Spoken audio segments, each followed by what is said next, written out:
I'm supposed to be in a panel, one-man panel apparently, and I'm supposed to tell you things you don't know, but you're all comic book fans. You're all up on everything. You probably know more about what's going on now than I do, so I'm going to sit over there while he asks you some questions and I'll listen to the answers and maybe I'll learn something.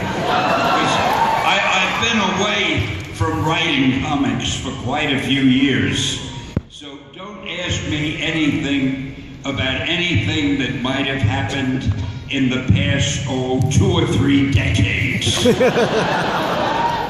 And now, you're stuck with me. So what do we do?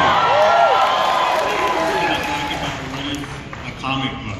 What is a comic book? If they don't know, get out of here. A comic space book? Is it spelled comic space book or? Oh, a Facebook. A comic book. Oh, I see what you mean. Oh yeah, listen. This is a big crusade I'm on. Is that me on the screen?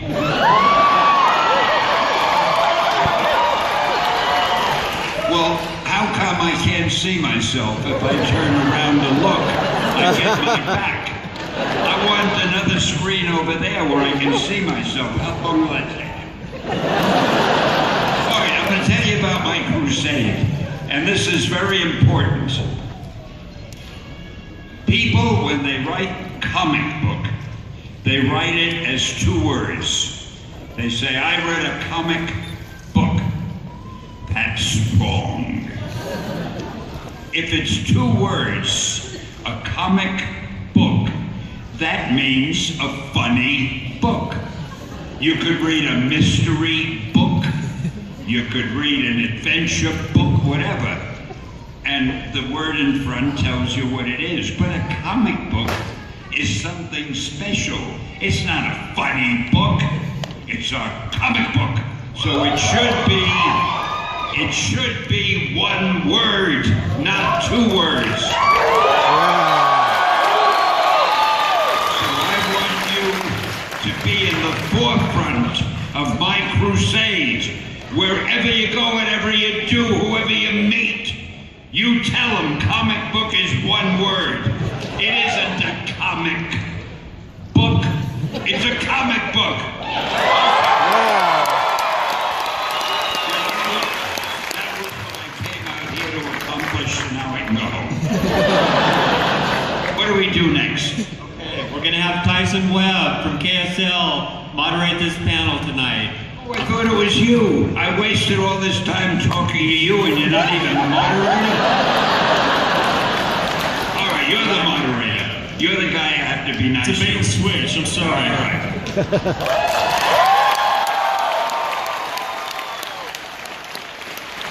You have to sit down and everything. Well, if you want to. All right, so obviously any questions I would have a panel comparison to yours. So what we need you to do, we're going to start over here, speak up for us, and give us a second to relay the question to Stan. Go ahead. I just wanted to say, first of all, thank you so much for coming again. You're welcome. I have 2 quick questions. First of all, I just wanted to know if you prefer Batman or Superman. Really, dude? You're gonna have to forgive me. I don't hear as well as I used to. So my new friend here is gonna tell me what you said. What was that about Batman and Superman? Which one do you like best, Batman or Superman? Which do I like best? Spider-Man. The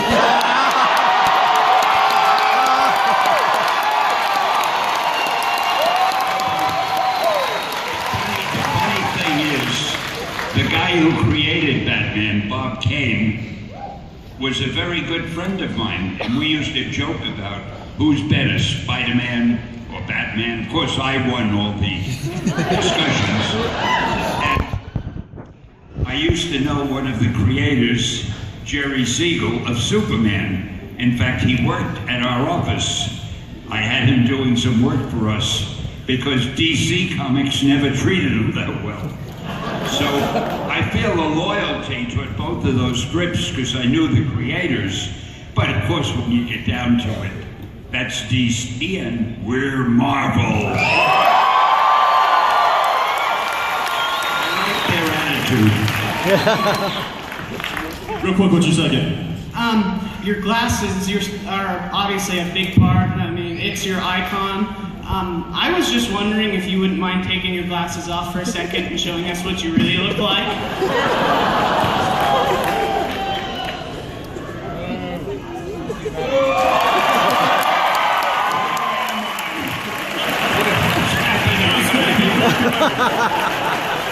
You almost made a fall off the stage. Thank you. Now we're here.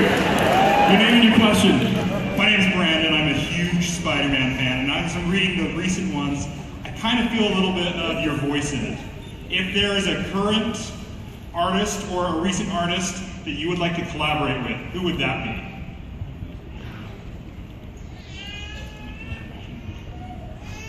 If I could collaborate with somebody, who would it be? Harlan Ellison. I don't know if you know Harlan Ellison. He's a writer. He's a great guy. But if you mean an artist, I've really been out of it so long, I don't even know who the top artists are. But McFarlane, he's a good friend of mine. And I guess if I had to pick somebody, it would be him, Todd. Thank you. All right, I think I got Todd McFarlane back to my All right, I just want to say thank you so much for being here. I just want to let you know. I recently, growing up, I didn't have the best childhood, and in elementary and middle school, what I did have was a library card in your comics, and your comics powered me through, especially X-Men. So I just wanted to thank you so much. Are you going to remember all of that? Yeah, it's a little long, but we'll do All right, it. just Hang on. Translation.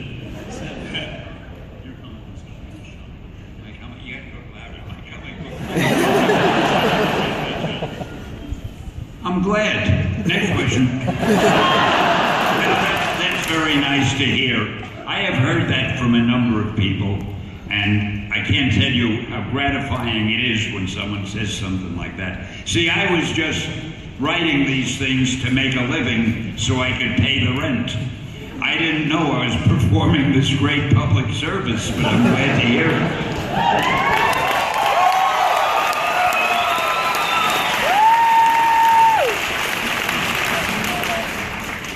We're getting a little closer. Are you done?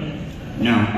So my question is, so all those years ago, when you decided to pen your very first comic book, did you realize what sort of impact you would do, and did you ever think you would be where you are today?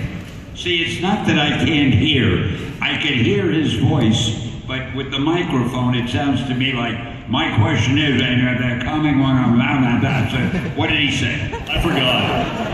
I think Yeah, what did you say? I only got half of this it. is the most confused panel you have ever been at. I got It is a panel. I got it. You started writing comics. Did you expect to have success? I'll show you why I'm such an interesting guest and why they love me at panels, because my answers are so clever and everything. No. Thank you. Remember, it's one word, comic book. Be concise for us, okay? Hi, Stan. Hi. I just want to tell you what a big influence you've been in my life, and thank you so much for being here. It's a real pleasure to stand here and talk to you. I'm trying to speak louder so you can hear me. Let me know if it's louder is better. So far, I've heard everything you said. I want you to take some lessons from that guy. That means I work for you now, right? You never know. That has to do with my next question. You've inspired me so much. What kind of advice would you give to an aspiring illustrator, or writer? I hope to become one day. I dread that question. Very often people say, I want to write for comics, what advice would you give me? Or I want to draw for comics, what advice? I don't know what advice to give you. if you want to be an illustrator in the comic book business, first of all, you've got to be able to draw and tell a story in drawings at least as well as the people who are already doing it. Otherwise, there's no reason for the company to want to hire you. It helps if you're even better than the guys who are now doing it. But the advice I can give you, I don't know what advice anyone can give you, is just practice your artwork, keep drawing. Did the sound come from there? Is that where he is? Am I facing the right way? I never know where it's from. Keep drawing as much as you can and compare your artwork fairly with the best artwork in comics. Look at yours, look at that, and say, is mine as good as that? If it isn't, keep practicing. If it is, knock on Marvel's door and I'll be reading your book soon.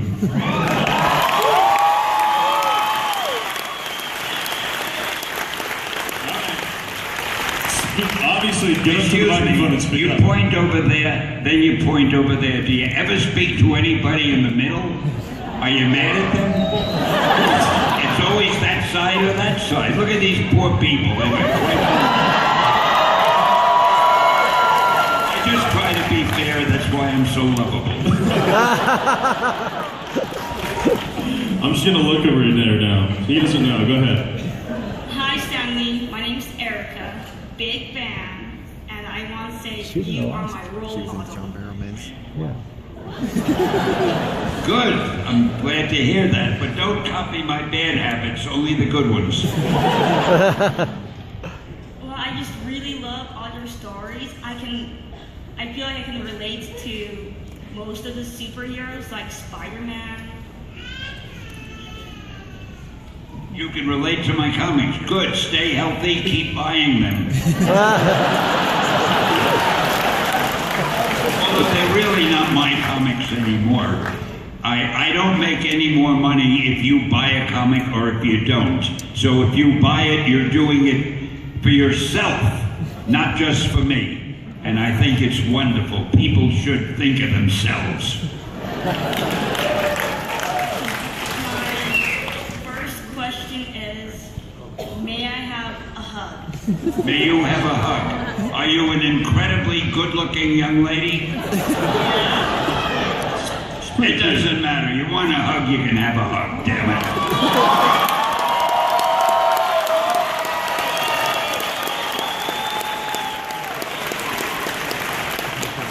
Oh, how lucky can I be?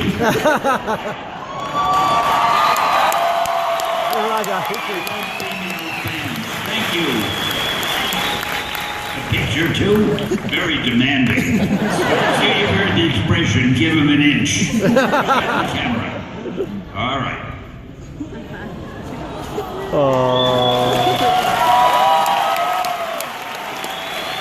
That's why he's so awesome. Well, that's not so bad.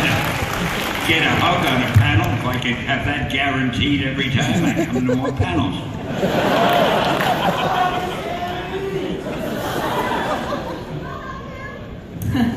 Incidentally, I'm available for hugs anytime after the panel. I'm only kidding. All right. My question deals with a subject that you probably have been asked over quite a few decades now, but as far as the death of Gwen Stacy, I know you didn't actually write all of that, at least according to a documentary that I watched. But did you see it coming? Kind of the way that before it happened, were you not really too surprised that it was going to happen? I hope that's... I heard that whole question. Where was the voice coming from? Right over there. It sounded to me like it was coming from there. No Right sense. back there. Okay. That guy right there. This last No, guy. it was a Yeah. woman's voice. Gwen Stacy. This is a very sore subject with me. I had created Gwen Stacy and Mary Jane, and I wanted to have fun with them as the series went along where Peter Parker would think he was in love with one and he'd think he's in love with the other. And I thought that would be interesting as we went along. One day I had to go to London on business for some reason, and I didn't have time to write the book, so I told Jerry Conway, who was one of our better writers, I said, would you write Spider-Man for me for a while? I came back to the United States, and I found out he had killed Gwen Stacy. I almost killed Jerry Conway. And the funny thing is, or the tragic thing is, I had killed her father, Captain Stacy, a few issues before. It looked as if we had a grudge against the Stacy family. But it was not my doing, and I'm sort of sorry it happened.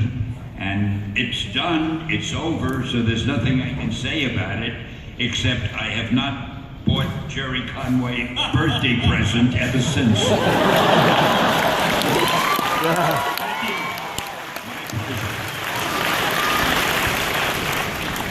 Hi, Stanley.